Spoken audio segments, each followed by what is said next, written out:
One after draft. Who do you call after this draft? FlyQuest.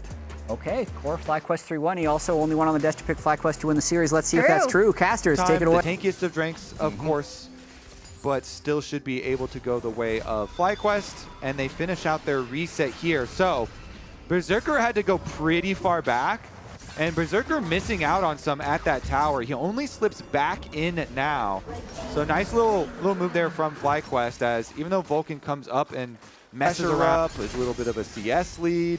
Constant pressure towards bottom side from Inspired, though, now that he is level 6. Also joining on the big crash. Flash on Berserker. Wants to go in. Berserker popping the lightning crash. Nice and early. Wants to kite these guys out. Tries to get away from the Cataclysm, but remember, there's no flash left for the Cloud9 AD carry. Vulcan has to try to get back underneath the tier 1 turret. Boostio will not die to the Ignite, and now the quads come down. It's an easy 2-0 for FlyQuest on the dive. Really good timing on it. Also good execution. They patiently know all they have to get out from Berserker is his jump. As soon as you get the jump out, they're going to go again. And beautiful shot from Masu's Ash to find the Lilia. FlyQuest set it up with the arrow, follow it up with the rest of the team. 3-0 Fly. Cloud9. 15-minute play. He's given us a 9-minute one instead. That's a dub. For FlyQuest, it's feeling great. Whippo pops a nice early dominance here, recognizing C9 wanting to overload this top side. Go for the tier 1 dive. A nice arrow from Masu again.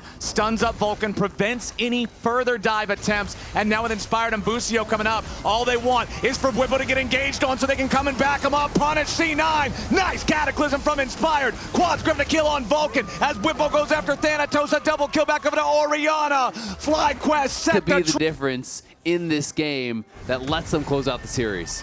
Beautiful coordination there from FlyQuest. I don't know if you guys ever watched it. Braveheart's one of my favorite movies ever. You know that scene where the cavalry charges the guys and then they pull up all the spears, convince them into a bad engage?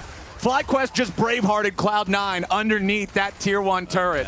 they couldn't see Inspired and Boostio, the spears there waiting pulled up, and the teleport usage as well. I mean, after a play like that, it is really hard to focus in this game, you know, because Cloud9 are feeling really demoralized. They just invested all their resources. They lost on the play bottom. Alone time in those side Trade lanes. maybe a top tower, try and rush it.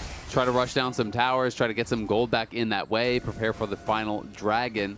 But it is, of course, very scary. It's Hextech again, and now Whippo. Whippo has already used the Dominus as Cloud9 face check into their own jungle. They're firing back, though, and Whippo has to slice his way back to his own team as Thanatos makes his entry, but the teleport arrives just a little bit too late to get any sort of a punish angle there on FlyQuest. Whippo without the lots and lots of late games. Oh yeah, we're gonna get a very similar one. Only difference is this time around, it is FlyQuest with the Dragons. We have seen so many games of Cloud9 having the other hand. Two-team Liquid. That has been such a point of power for them that we were all really expecting to see, and it just has kind of been absent for them throughout this entire series. You know, it has been FlyQuest really taking control in the 5v5s, and it makes you worried for Cloud9 if you're a C9 fan.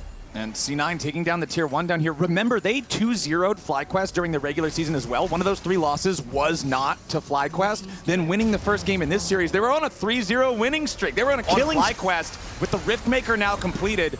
C9 stepping up to contest wave priority here in the mid lane with 15 seconds left until the Drake spawns. They're going to commit the TP from JoJo to rejoin with the rest of the team, but it's just to group up. There's no flank or anything happening here. Keep your eyes off the verdant barrier on FlyQuest. Still just tempting these trades back and forth. Masu takes a quick burst of damage there from Joju. Steps back in time to escape the Zenith Blade of Vulcan. C9 still looking for a chance, but now the TP from FlyQuest ready to start the fight. Solar Flare finds a mark, but where's the follow-up? Arrow flies in and so does Whippo. Thanatos is taken down first. Whippo flashing back away to survive as C9 crumbles and Masu takes another. Berserker tries to cut it away to sidestep the Dragoon Strike as FlyQuest just found. They will get back up before Baron, so maybe we'll see a full reset before a Baron Force. Yeah, they see the TP pulled in. He's got no health.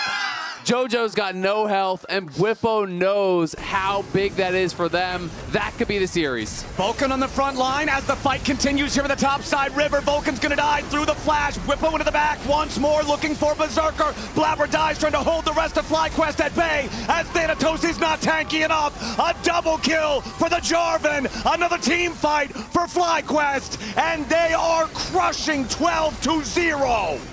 They're going to try to push for the end right here, right now. They don't need the Baron. They're tanking the towers. They're looking to punch their ticket to finals. Vulcan's going to be alive in 5 seconds. Berserker has to have the Zeri moment of his career to try to keep the game going right now. He's back into the base. He wants to try to defend, but the Nexus turrets are already falling. Berserker is jumped on and absolutely destroyed. Quad is unstoppable. FlyQuest will not be denied. These were the best highlights from today's LCS matchup.